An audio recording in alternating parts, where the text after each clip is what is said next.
Salam sejahtera Bapak Ibu saudara-saudara yang dikasihi oleh Tuhan Yesus Kristus.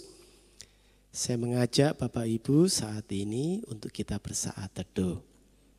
Mari kita awali di dalam doa. Allahku, Tuhan Sang Juru Selamat hidupku, aku bersyukur di saat ini kami menghayati hidup yang kami jalani. Kami memohon berkat Tuhan. Berkatilah kami ya Tuhan. Di dalam Tuhan Yesus Kristus kami berdoa. Amin. Yesaya pasal 2 ayat 1 sampai dengan 5 saya bacakan. Firman yang dinyatakan kepada Yesaya bin Amos tentang Yehuda dan Yerusalem akan terjadi pada hari-hari yang terakhir. Gunung tempat rumah Tuhan akan berdiri tegak di hulu gunung-gunung dan menjulang tinggi di atas bukit-bukit. Segala bangsa akan berduyun-duyun ke sana dan banyak suku bangsa akan pergi serta berkata, "Mari kita naik ke gunung Tuhan, ke rumah Allah Yakub, supaya ia mengajar kita tentang jalan-jalannya dan supaya kita berjalan menempuhnya. Sebab dari Sion akan keluar pengajaran dan firman Tuhan dari Yerusalem. Ia akan menjadi hakim antara bangsa-bangsa dan akan menjadi wasit bagi banyak suku bangsa. Maka mereka akan menempa pedang-pedangnya menjadi mata bajak dan tombak-tombaknya menjadi pisau pemangkas. Bangsa tidak akan lagi mengangkat pedang terhadap bangsa dan mereka tidak akan lagi belajar perang. Hai kaum keturunan Yakub, mari kita berjalan di dalam terang Tuhan."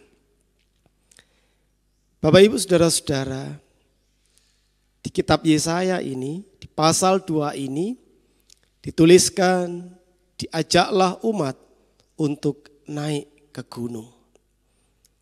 Kalau kita baca di Perjanjian Lama, gunung menjadi tempat yang penting.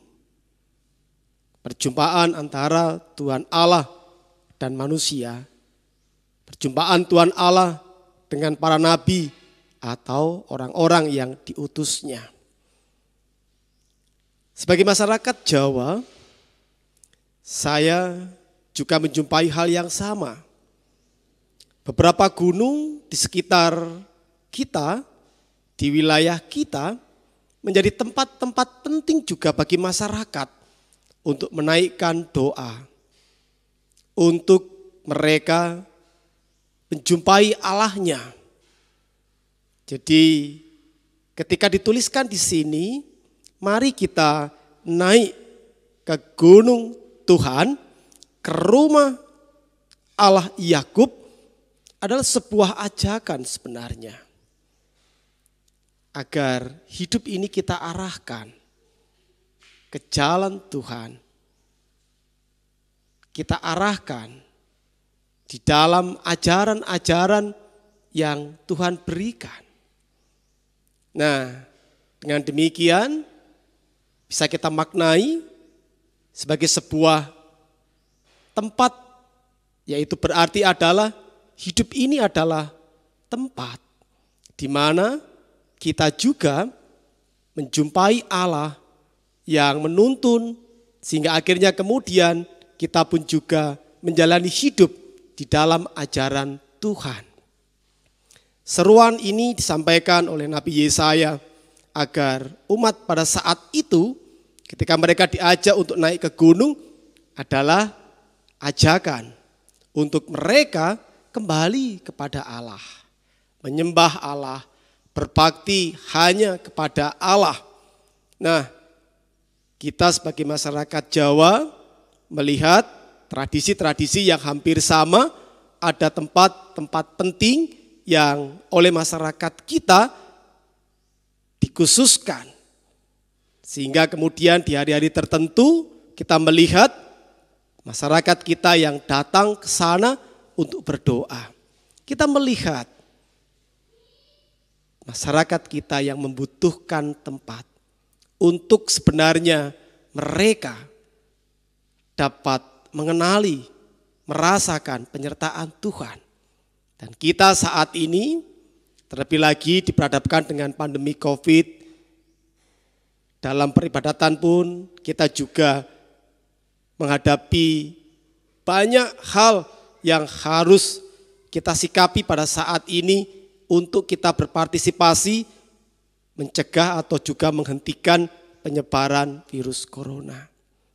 Nah, mari kita juga jadikan tempat kita, rumah kita sebagai gunung Tuhan, di mana kita juga terus datang untuk beribadah kepada Tuhan, terus datang untuk menghayati dan meletakkan hidup kita di dalam ajaran-ajaran Tuhan. Mari kita naik ke gunung. Tuhan memberkati kita. Amin. Kami bersyukur ya Allah, kami berterima kasih pada saat ini bukanlah halangan bagi kami untuk terus naik ke gunung, meletakkan hidup kami di dalam ajaran-ajaran Tuhan. Untuk terus membawa hidup kami berdekatan dengan cinta kasih Tuhan dan bahkan melekat di cinta kasih Tuhan, dan juga kami dimampukan mewartakan cinta kasih Tuhan. Kami memohon berkat Tuhan. Di dalam Tuhan Yesus Kristus kami berdoa dan bersyukur. Amin.